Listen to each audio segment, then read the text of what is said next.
इसीलिए कहा जाता है किसी को जाने बिना उस पर अपनी राय मत बनाइए, कभी मत बनाइए। हमेशा याद रखिएगा, किसी को जाने बिना, उनकी कहानी जाने बिना उन पर अपनी राय मत बनाइए। हर चमकती चीज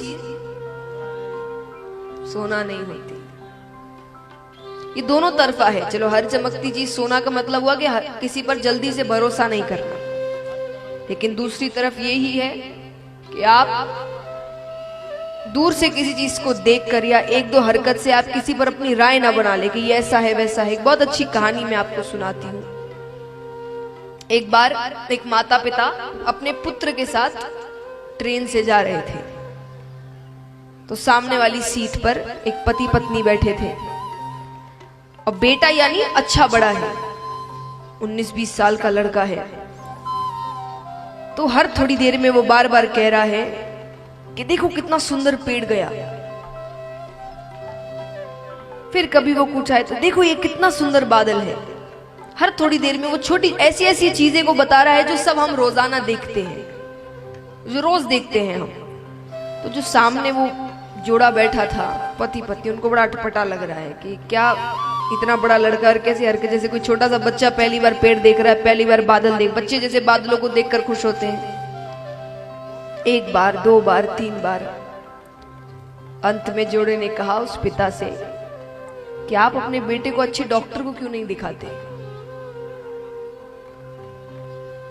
पिता ने कहा वही तो किया है, वहीं से तो आ रहे हैं।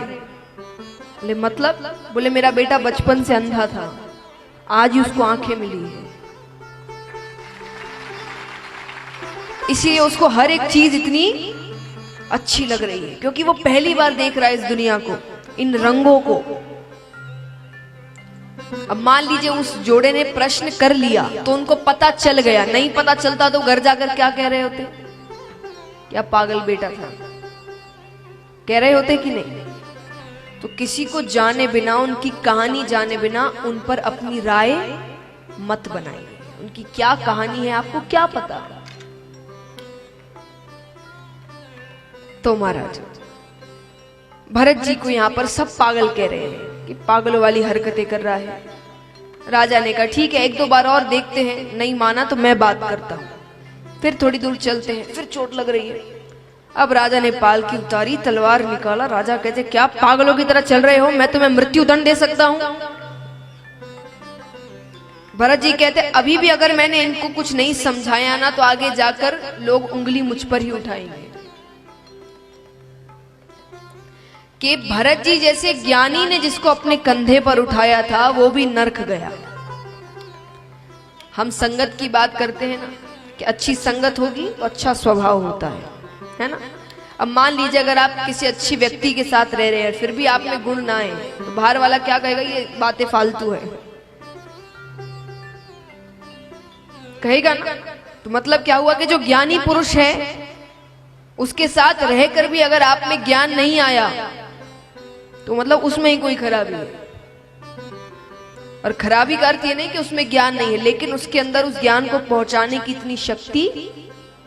तो भरत जी ने कहा कि आज मेरे रहते हुए भी ये व्यक्ति नरक ही गया तो लोग तो प्रश्न मुझ पर ही उठाएंगे। तब उन्होंने कहा किस बात का दंड? सोचिए, सामने तलवार है गले के पास। भरत जी कहते किस बात का दंड, किस हक से मुझे मृत्यु दंड दोगे? तुम मेरे राजा नहीं, मैं तुम्हारी प्रजा नहीं, तुमने मुझे आज तक कुछ दिया नहीं, मैंने तुमसे कुछ आज तक लिया नहीं, कोई रिश्ता नहीं हमारे बीच, किस हक से तुम मुझे दंड दोगे? और भरत जी कहते हैं कि अपने गुरु से मिलने जा रहे हो तो गुरु के सामने तो ये राजा वाला ऐश्वर्य मत दिखाओ। गुरु से मिलने जा रहे हो सुनते ही राजा रहुगुण, क्योंकि उन्होंने तो नहीं बताया वो कहां जा रहे हैं, यानी सामने वाला कोई ज्ञानी है, वो माफी मांगते हैं। भरत जी कहते हैं गुरु के सामने ऐश्वर्य नहीं दिखाते। मान लीजिए आप अपने गुरु के पास जाकर कहेंगे मुझे तो ये आता है, ये आता है, मैंने ये किया है, वो किया है, तो गुरु मन में क्या कह रहे होंगे, तो आया क्यों? जब सब आता ही है तो मेरे पास आया क्यों? यानी वो आपको अच्छे मन से कुछ सिखा पाएंगे? वही आप जाकर कहोगे मुझे तो कुछ नहीं आता, मैं तो आप पर निर्भर हूं, आपको मुझे छोटी से छोटी चीज सिखानी है। तो उन पर अब एक तरीके की जिम्मेदारी आ गई कि ये मुझ पर निर्भर है, मैंने नहीं सिखाया कुछ तो ये शायद आगे नहीं बढ़ पाएगा। तो वो पूर्ण रूप से आपको छोटी से छोटी चीज सिखाते हैं। तो भरत जी ने यही कहा कि गुरु के सामने ऐश्वर्य, अपने आप को बड़ा दिखाना अच्छी बात नहीं। ये इतने सेवक, पालकी, ये क्या है? गुरु के सामने दीन बनकर जाओ, कि जब उनके सामने जाओ तो उनसे बड़ा कोई